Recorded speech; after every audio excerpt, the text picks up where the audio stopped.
नमस्कार। प्रादेशिक समाचार के साथ मैं चंदन कुमार कौंडिल्य। पहले मुख्य समाचार।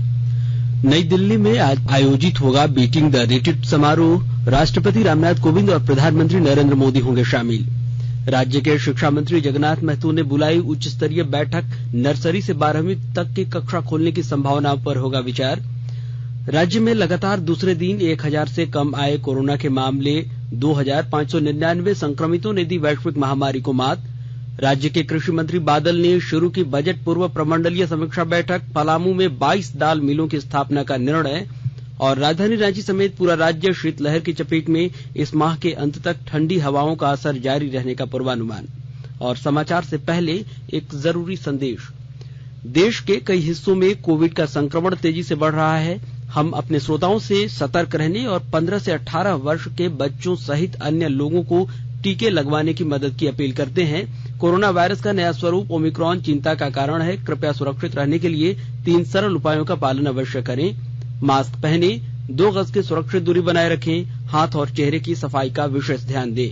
कोविड संबंधी किसी भी जानकारी और सलाह के लिए राष्ट्रीय हेल्पलाइन नंबर 011-2397804 और 1075 पर संपर्क करें।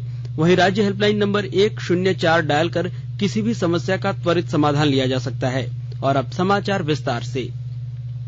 गणतंत्र दिवस समारोह के अंतर्गत आज शाम नई दिल्ली स्थित ऐतिहासिक विजय चौक पर बीटिंग द रिट्रीट समारोह आयोजित किया जाएगा। इस वर्ष समारोह के प्रमुख आकर्षणों में एक नए ड्रोन का प्रदर्शन होगा। इसमें राष्ट्रपति और सशस्त्र बलों के सर्वोच्च कमांडर रामनाथ कोविंद शामिल होंगे। प्रधानमंत्री नरेंद्र मोदी और रक्षा मंत्री राजनाथ सिंह सहित अन्य गणमान्य व्यक्ति भी उपस्थित रहेंगे। मेक इन इंडिया पहल के अंतर्गत इस समारोह की अवधारणा, डिजाइन और कोरियोग्राफी की गई है। राष्ट्रीय कोविड टीकाकरण अभियान के अंतर्गत देश भर में अभी तक 164 करोड़ 96 लाख टीके लगाए जा चुके हैं। केंद्रीय स्वास्थ्य मंत्रालय के अनुसार कल 48,98,000 टीके लगाए गए। वहीं मंत्रालय ने बताया कि अभी तक पात्र लोगों को 1 करोड़ 9 लाख से अधिक एहतियात वैक्सीन डोज दी जा चुकी है। वहीं अभी तक 93 करोड़ 67 लाख टीके पहली डोज के रूप में और 70 करोड़ 19 लाख दूसरी डोज के रूप में लगाए गए हैं। इधर केंद्रीय स्वास्थ्य और परिवार कल्याण मंत्री मनसुख मांडविया ने कहा है कि देश में 15 से 18 वर्ष आयु के 60% बच्चों को कोविड का पहला टीका लगाया जा चुका है। श्री मांडविया ने टीके लगवा चुके बच्चों को बधाई देते हुए कहा कि यंग इंडिया लोगों के लिए मिसाल कायम कर रहा है। राज्य के स्कूली शिक्षा एवं साक्षरता विभाग के मंत्री जगन्नाथ महतो ने स्कूलों को खोलने के मसले पर आज एक बैठक बुलाई है। बैठक में आपदा प्रबंधन विभाग के सचिव, शिक्षा सचिव के अलावा विभिन्न अभिभावक संघों के प्रतिनिधि भी शामिल होंगे। बैठक में राज्य में स्कूल कॉलेज खोलने की संभावना पर विचार करते हुए आवश्यक निर्णय लिए जाएंगे। जैसा कि आपको मालूम है कि कोरोना संक्रमण की वजह से पिछले 2 सालों से राज्य की शिक्षा व्यवस्था प्रभावित हुई है। केंद्र सरकार ने डॉक्टर वी अनंत नागेश्वरण को मुख्य आर्थिक सलाहकार नियुक्त किया है। उन्होंने अपना कार्यभार संभाल लिया है। इससे पहले डॉक्टर नागेश्वरण एक लेखक, शिक्षक और सलाहकार के रूप में काम कर चुके हैं। वे भारत और सिंगापुर में कई बिजनेस स्कूलों और प्रबंधन संस्थानों में अध्यापक के रूप में भी अपनी सेवाएं दे चुके हैं।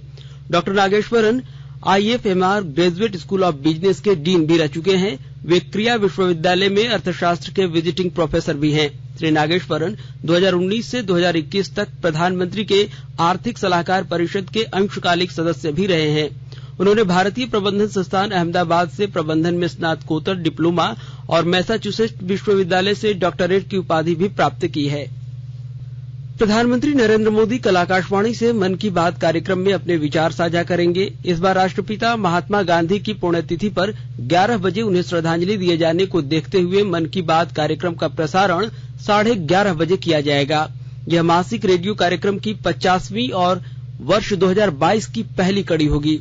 इसका प्रसारण आकाशवाणी और दूरदर्शन के नेटवर्क, आकाशवाणी समाचार वेबसाइट और news on AIR mobile app पर भी किया जाएगा।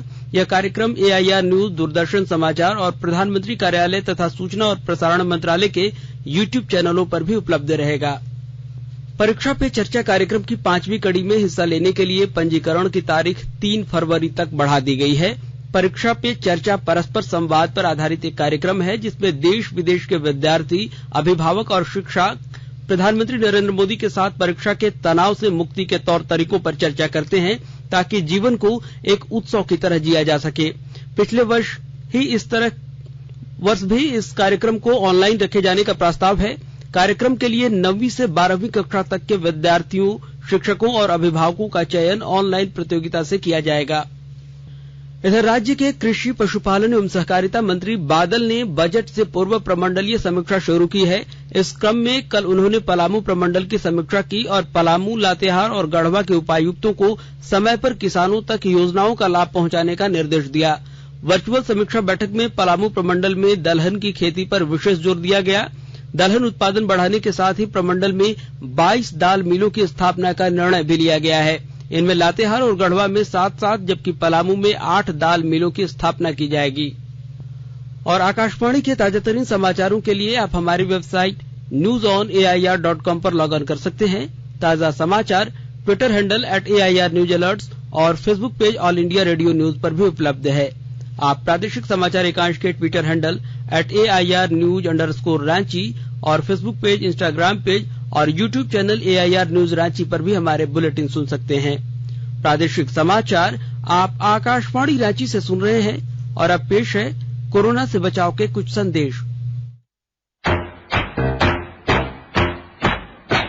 चलो मिलकर एक शुरुआत करें, चलो एक फैसला आज करें, मास्क नहीं तो टोकेंगे, कोरोना को रोकेंगे, चलो एक वादा करते हैं, चलो कुछ वादा करते हैं, मास्क नहीं तो टोकेंगे, कोरोना को रोकेंगे। भारत सरकार द्वारा जनहित में जारी। कोविड-19 से बचाव और सुरक्षित रहने के 3 उपाय। मास्क लगाएं, 2 गज दूरी है जरूरी, सुरक्षित दूरी रखें, हाथ और मुंह साफ रखें। प्रादेशिक समाचार में आपका एक बार फिर से स्वागत है। राज्य में लगातार दूसरे दिन कोरोना के 1000 से कम मरीज मिले हैं। कल राज्य में केवल 912 नए संक्रमितों का पता चला, जबकि 2599 मरीज स्वस्थ भी हुए हैं। इसके साथ ही राज्य में स्वस्थ होने की दर बढ़कर 96.32% हो गई है। हालांकि पिछले 24 घंटे में 6 लोगों की कोरोना से मौत भी हुई है। कल राज्य में सर्वाधिक 219 मामले पूर्वी सिंहभूम, 200 मामले सिमडेगा और 170 मरीज रांची में मिले हैं। 7 जिलों में 7 से भी कम संक्रमित मिले हैं, जबकि पाकुड़ और गिरिडीह में कोई संक्रमित नहीं पाया गया है। मुख्यमंत्री हेमंत सोरेन ने पुलिस पदाधिकारियों को राज्य में कानून व्यवस्था बनाए रखने तथा हर हाल में अपराध रोकने का निर्देश दिया है। मुख्यमंत्री आवास पर कल आयोजित एक उच्च स्तरीय बैठक में मुख्यमंत्री ने अधिकारियों को पेशेवर अपराधियों को चिन्हित कर उन्हें सख्ती से निपटने का कार्य करने का आदेश दिया है। श्री सोरेन ने कहा है कि राज्य में विधि व्यवस्था बनाए रखना सरकार की अहम जिम्मेदारी है। मुख्यमंत्री ने रांची के मोरहाबादी मैदान में दिन दहाड़े हुई गोलीबारी की घटना को लेकर चिंता जताई। श्री सोरेन ने पुलिस पदाधिकारियों को निर्देश दिया कि मोरहाबादी घटना में शामिल अपराधियों को किसी भी हाल में बख्शा नहीं जाना चाहिए। उन्होंने दोषियों पर कड़ी से कड़ी कानूनी कार्रवाई सुनिश्चित करने का निर्देश दिया है। गोड्डा जिले में राइस मिल का शिलान्यास होने से यहाँ के किसान काफी खुश हैं। उन्हें अब अपनी फसलों का उचित मूल्य मिल सकेगा। विस्तृत ब्यौरा दे रहे हैं हमारे संवाददाता। गोड्डा जिले के मेहरमा प्रखंड के गोवर्धनपुर में राइस मिल का ऑनलाइन शिलान्यास होने के बाद यहां के किसान काफी प्रसन्न हैं। झारखंड औद्योगिक क्षेत्र विकास प्राधिकरण द्वारा राइस मिल की स्थापना के लिए गोड्डा के इस क्षेत्र में 3 एकड़ जमीन अधिग्रहित की गई है। गोड्डा में इस राइस मिल के प्रोजेक्ट पर करीब 11 करोड़ 44 लाख रुपए की राशि खर्च होगी। जमीन की रजिस्ट्री के बाद आगे का काम आरंभ होगा। गोड्डा जिले का महगामा और मेहरमा क्षेत्र धान उत्पादन के क्षेत्र में काफी आगे है। राइस मिल होने से गोड्डा के किसानों को धान का अच्छा मूल्य मिल पाएगा। गोड्डा में राइस मिल की स्थापना के लिए स्थानीय विधायकों ने विधानसभा में बात उठाई थी। गोड्डा जिला उद्योग विभाग के जनरल मैनेजर जगन्नाथ दास ने बताया कि राज्य सरकार झारखंड औद्योगिक विकास प्राधिकरण द्वारा जल्द ही इस प्रोजेक्ट को पूरा करेगी। आकाशवाणी समाचार के लिए गोड्डा से मैं रंजन कुमार। अमृत महोत्सव के तहत आकाशवाणी के साप्ताहिक क्विज में आइए आप भी शामिल हो। आजादी के 75 वर्षों का पर्व अमृत महोत्सव प्रत्येक बुधवार शाम 7 बजे प्रसारित होने वाले प्रादेशिक समाचार के दौरान पूछे गए प्रश्न का सही उत्तर देने वाले एक प्रतिभागी इनाम का हकदार होगा। इसके लिए सुनते रहें आकाशवाणी रांची का प्रसारण।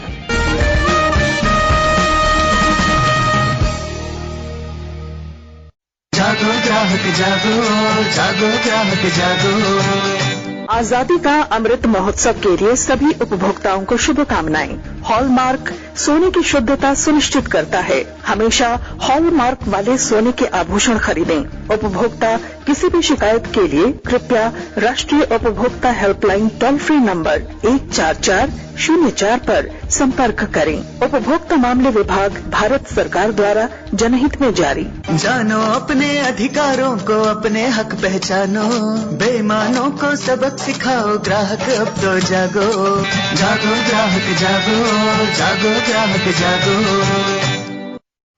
राजधानी रांची समेत पूरा राज्य शीतलहर की चपेट में है। इसका असर जनजीवन पर पड़ा है। उत्तर पश्चिमी हवा की गति सामान्य से तेज रहने और पहाड़ों पर हो रही बर्फबारी के कारण कनकनी बढ़ गई है। न्यूनतम तापमान में भी लगातार गिरावट दर्ज की जा रही है। पिछले 5 दिनों में राजधानी रांची के न्यूनतम तापमान में करीब 7 डिग्री सेल्सियस की गिरावट आई है। वहीं मौसम विभाग का पूर्वानुमान है कि जनवरी माह के अंत तक ठंडी हवाओं का असर रहेगा। फरवरी माह के पहले सप्ताह से ठंड में थोड़ी राहत मिलने की उम्मीद है। मौसम विज्ञान केंद्र रांची ने अपने पूर्वानुमान में बताया है कि 4 और 5 फरवरी को पश्चिमी विक्षोभ के कारण राज्य में कहीं कहीं हल्की बारिश हो सकती है। और अखबारों की सुर्खियां। राज्य से प्रकाशित सभी अखबारों ने झारखंड की कानून व्यवस्था को लेकर मुख्यमंत्री हेमंत सोरेन द्वारा की गई उच्चस्तरीय बैठक के पहले पन्ने पर प्रमुखता से प्रकाशित किया है। प्रभात खबर ने लिखा है, गोलीकांड मामले में सीएम गंभीर, अधिकारी तलब। दैनिक भास्कर ने डीवीसी की बिजली कटौती पर सरकार की सख्ती की खबर को पहले पन्ने पर जगह दी है। वहीं दैनिक हिंदुस्तान ने राज्य के शिक्षा मंत्री के हवाले से झारखंड में स्कूल जल्द खोले जाने की संभावना से संबंधित खबर को प्रमुखता दी है। दैनिक जागरण ने SC/ST के प्रमोशन में आरक्षण मसले पर सुप्रीम कोर्ट के फैसले को पहले पन्ने पर स्थान दिया है। वहीं रांची एक्सप्रेस ने झारखंड में शीतलहर, रांची में 5 डिग्री तक गिरा पारा शीर्षक को खबर को पहले पन्ने पर सुर्खी बनाई है। और अंग्रेजी दैनिक द टाइम्स ऑफ इंडिया और हिंदुस्तान टाइम्स ने सुप्रीम कोर्ट द्वारा महाराष्ट्र के 12 विधायकों का निलंबन रद्द करने संबंधित खबर को पहले पन्ने पर प्रमुखता के साथ प्रकाशित किया है। और अब संक्षिप्त खबरें। आकांक्षी जिला कार्यक्रम के केंद्रीय प्रभारी पदाधिकारी राहुल सिंह 2 दिवसीय भ्रमण पर कल लोहरदगा जिला पहुंचे। पहले दिन केंद्रीय प्रभारी पदाधिकारी ने आकांक्षी जिला कार्यक्रम के तहत जिले में संचालित योजनाओं की समीक्षा की। रामगढ़ जिले में उप विकास आयुक्त नागेंद्र कुमार सिन्हा ने CSR के तहत हो रहे कार्यों की समीक्षा की। इस दौरान उन्होंने योजनाओं के प्रभावी क्रियान्वयन के लिए संबंधित पदाधिकारियों को आवश्यक दिशा निर्देश दिए। रामगढ़ जिले में कल रवि कर्मशाला सह किसान कॉल सेंटर प्रशिक्षण कार्यशाला का आयोजन किया गया। और उत्तरी छोटा नागपुर प्रक्षेत्र के संयुक्त कृषि निदेशक ब्रजेश्वर दुबे की अध्यक्षता में आयोजित इस कार्यशाला में किसानों को आधुनिक खेती के गुर सिखाए गए। और अंत में मुख्य समाचार एक बार फिर। नई दिल्ली में आज आयोजित होगा बीटिंग द रिट्रीट समारोह। राष्ट्रपति रामनाथ कोविंद और प्रधानमंत्री नरेंद्र मोदी होंगे शामिल। राज्य के शिक्षा मंत्री जगन्नाथ महतो ने बुलाई उच्च स्तरीय बैठक। नर्सरी से 12वीं तक की कक्षा खोलने की संभावनाओं पर होगा विचार। राज्य में लगातार दूसरे दिन 1000 से कम आए कोरोना के मामले। 2599 संक्रमितों ने दी वैश्विक महामारी को मात। राज्य के कृषि मंत्री बादल ने शुरू की बजट पूर्व प्रमंडलीय समीक्षा बैठक। पलामू में 22 दाल मिलों की स्थापना का निर्णय। और राजधानी रांची समेत पूरा राज्य शीतलहर की चपेट में। इस माह के अंत तक ठंडी हवाओं का असर जारी रहने का पूर्वानुमान। और इसके साथ ही आकाशवाणी रांची से प्रादेशिक समाचार का यह बुलेटिन समाप्त हुआ। नमस्कार।